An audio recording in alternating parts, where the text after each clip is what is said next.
Most definitely the most entertaining press conference this year. Probably the most entertaining press conference you may see all year. Maybe the only one that rivals that is Deontay Wilder versus Tyson Fury. But we back. It's the Boxing Clinic and more.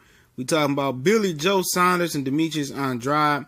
They definitely were the gold nugget of this press conference. And it was a whole bunch of yip-yap talking about fighters that you probably don't care about. But it's important that, Eddie Hearn strategically placed these guys on this card because he's fighting in Boston and he wants to draw at least the local fans, if not more of the major media to come out with this main event. This is an awesome main event.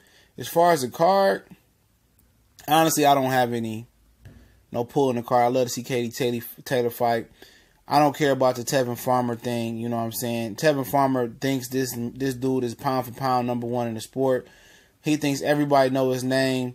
It's like the nerd being popular in school, like legitimately becoming popular and thinking his shit don't stink. It's funny to watch because if he's not moved the correct way, Tevin Farmer's just on borrowed time.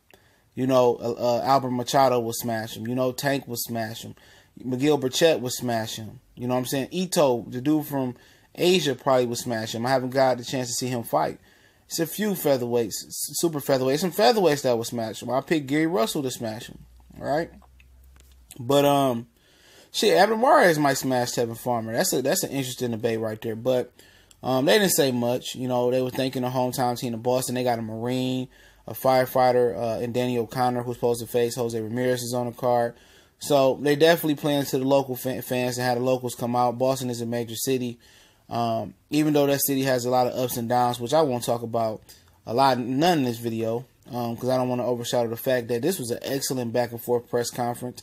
Obviously, I know you're wondering what Demetrius Andrade got going on here.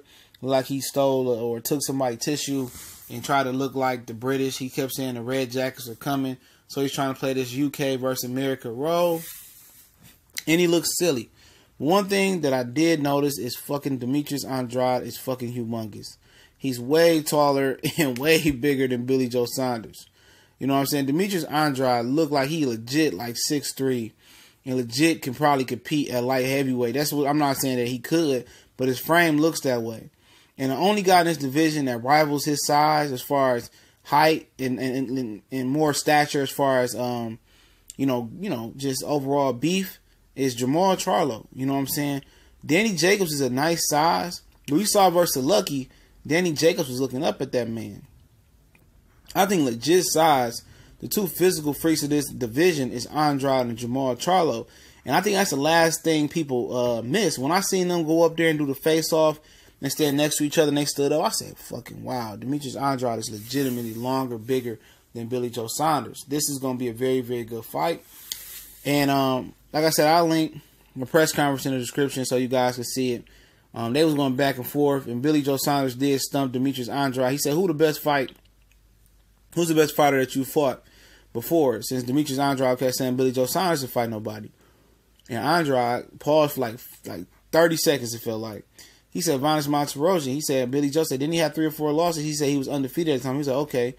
Billy Joe respected him. But one thing I can say about this press conference is that it's a mutual respect for the other guy in the other quarter, in the red and the blue corner. They both respect each other. They both respect their grind.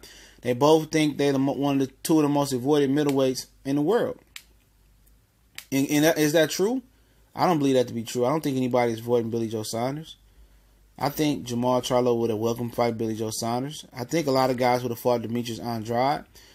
And both are delusional in that part. I don't think nobody ducking these two. You know what I'm saying? Maybe Canelo and Golovkin in their opinion, but what have you done for me lately? Chris Eubanks Jr., Andy Lee, a long layoff in between all that, and, questionable, nasty brawl with Willie Monroe, and then a great performance versus David Lemieux. Demetrius Andrade, Vanez, didn't fight nobody. Probably Willie Nelson stoppage, didn't fight nobody. Jack Colclough, then finally fought Alantez Fox. You know what I'm saying?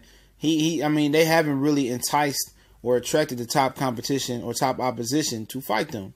You know what I'm saying? They haven't, screamed, oh, come fight me. No, they call people out, but they do more verbiage than moving their hands, all right? But I do agree. They can give anybody a tough fight. They can be any given middleweight, and you never know. This fight could produce the #1 middleweight. All right, but it was a lot of back and forth going.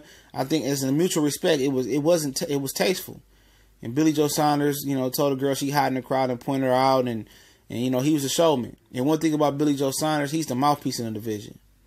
And the only mouthpiece that probably can match him in the division is probably Jamal Charlo once again. That's the only one. And with his brother backing him up, being his hype man, maybe so. But you remember Billy Joe Saunders he was the only thing that made the Canelo and the Triple G press conference interesting in the first press conference they had in their press tour. Asking questions and going hard in the paint on him. He made that interesting. He's definitely needed in this division to make it interesting as far as the mouthpiece. But Demetrius Andrade, yeah, man, he did try to do some talking and revving the crowd up. Shout out Rashidi Ellis and a few Boston fighters. So I think this is going to be a good look. I definitely, wouldn't deter anybody from watching this fight or buying this card or whatever. Do your thing. It's free on Matchroom when you for the zone. I think it's an excellent main event. As far as the card, definitely want to see Katie Taylor fight and Kid Gallet versus the Tuca guy. I think that'd be a good fight. So it's an overall good show. I think this is Eddie Hearn's best show yet. So we'll see what eventually how he cooks the rest of this to zone things out. But interesting press conference. Couldn't remember everything that happened, but a lot of back and forth for a small period of time before Eddie kicked him off. But I'll link in the description. We on Facebook, Instagram, and Twitter. Go ahead and check out our new Raw Uncut podcast featuring the Cali Enigma and myself. S210 College Sports Most Wanted. We're working on them platforms. All those links in the description. Also, if you want to join the boycott spot, also it's going to be the classic review spot where we boycott fights and we stream fights to take the viewership away from the fights we deem boycott worthy, which the first fight is September 8th, Danny Garcia versus Sean Porter, all right? We'll be streaming that, and also we'll be doing classical fights each week. We'll vote and watch classical fights, score them, go live, and go and do a live blast from the past. Also, if you want to donate, the PayPal link is there as well. Shout out to the LDBC one time for the one time we working. We gone.